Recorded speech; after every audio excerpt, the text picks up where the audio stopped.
ଆଗ ପଛ ହୋଇ ଆସିପାରେ ଦୁଇଟି ଲଘୁଚାପ 13ରୁ ବଢ଼ିବ ବର୍ଷା ଦକ୍ଷିଣରେ ପ୍ରବଳ ଛେଚିବ। ଆଗ ପଛ ହୋଇ ଦୁଇଟି ଲଘୁଚାପ ଦାନା ବାନ୍ଧିପାରେ ବଙ୍ଗୋପସାଗର ଏହା ପ୍ରଭାବରେ ବର୍ଷା ପ୍ରକୋପ ବଢ଼ିବା ସମ୍ଭାବନା ରହିଛି। ଆସନ୍ତା 13 ତାରିଖରୁ ଓଡ଼ିଶାର ବର୍ଷା ବଢ଼ିବା ନେଇ ପୂର୍ବାନୁମାନ କରାଯାଉଛି। ବିଭିନ୍ନ ମଡେଲ ଆକଳନ ହେଲେ ପଶ୍ଚିମ ଓଡ଼ିଶା ପାର୍ଶ୍ୱବର୍ତ୍ତୀ କେନ୍ଦ୍ରୀୟ ବଙ୍ଗୋପସାଗର ଆସନ୍ତା 14 ତାରିଖ ପାଖରେ ଏକ ଘୂର୍ଣ୍ଣିବଳୟ ସୃଷ୍ଟି ହୋଇପାରେ।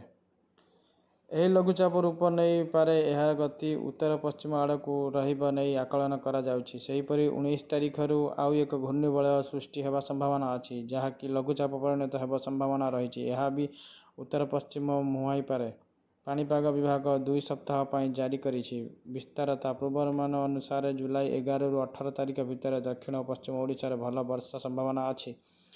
18 ତାରିଖରୁ 25 ତାରିଖ ଭିତରେ ଅପେକ୍ଷାକୃତ ଅଧିକ ବର୍ଷା ହୋଇପାରେ। ରାଜ୍ୟରେ ବିସ୍ତୃତ ଆଞ୍ଚଳିକ ବର୍ଷା ହେବ। ପଶ୍ଚିମ ଦକ୍ଷିଣ କେନ୍ଦ୍ରୀୟ ଉପକୂଳରେ ଅଧିକ ବର୍ଷିବ। ଆଞ୍ଚଳିକ ବର୍ଷା ହେବ।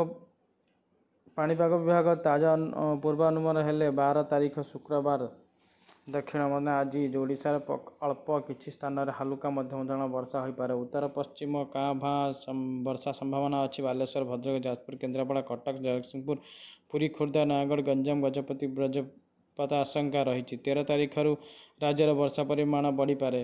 ରାଜ୍ୟରେ ଅନେକ ସ୍ଥାନରେ ବର୍ଷା ହୋଇପାରେ। କୋରାପୁଟ, ମାଲକାନଗିରି, ରାୟଗଡ଼ା, ଗଞ୍ଜାମ, ଗଜପତି, ଖୋର୍ଦ୍ଧା, ମୟୂରଭଞ୍ଜ, କେନ୍ଦୁଝର ପ୍ରବଳ ବର୍ଷା ଆଶଙ୍କା ଅଛି। ବାଲେଶ୍ୱର, ଭଦ୍ରକ, ଯାଜପୁର, କେନ୍ଦ୍ରାପଡ଼ା, କଟକ, ଜଗତସିଂହପୁର, ପୁରୀ, ଖୋର୍ଦ୍ଧା, ନୟାଗଡ଼, ଗଞ୍ଜାମ, ଗଜପତି, ମୟୂରଭଞ୍ଜ, କେନ୍ଦୁଝର ଓ ସୁନ୍ଦରଗଡ଼ରେ ବଜ୍ରପାତ ନେଇ ସତର୍କ ସୂଚନା ଜାରି କରିଛି। 14 ତାରିଖରେ ବର୍ଷା ଆହୁରି ବଢ଼ିବ। ରାଜ୍ୟର ଅଧିକାଂଶ ସ୍ଥାନରେ ବର୍ଷା ସମ୍ଭାବନା ଅଛି। ରାୟଗଡ଼ା, ଗଞ୍ଜାମ, ଗଜପତି, ରାୟଗଡ଼ା, ଖୋର୍ଦ୍ଧା, କନ୍ଧମାଳ, କେନ୍ଦୁଝର, ମୟୂରଭଞ୍ଜ, କୋରାପୁଟ, ନବରଙ୍ଗପୁର, କଳାହାଣ୍ଡି ଜିଲ୍ଲା ସ୍ଥାନେ ସ୍ଥାନେ ପ୍ରବଳ ବର୍ଷା ହୋଇପାରେ।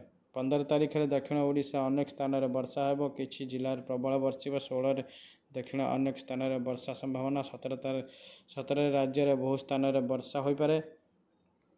ଭିଡ଼ିଓଟି ଭଲ ଲାଗିଲେ ଲାଇକ୍, ସେୟାର, ସବସ୍କ୍ରାଇବ୍ କରିବେ।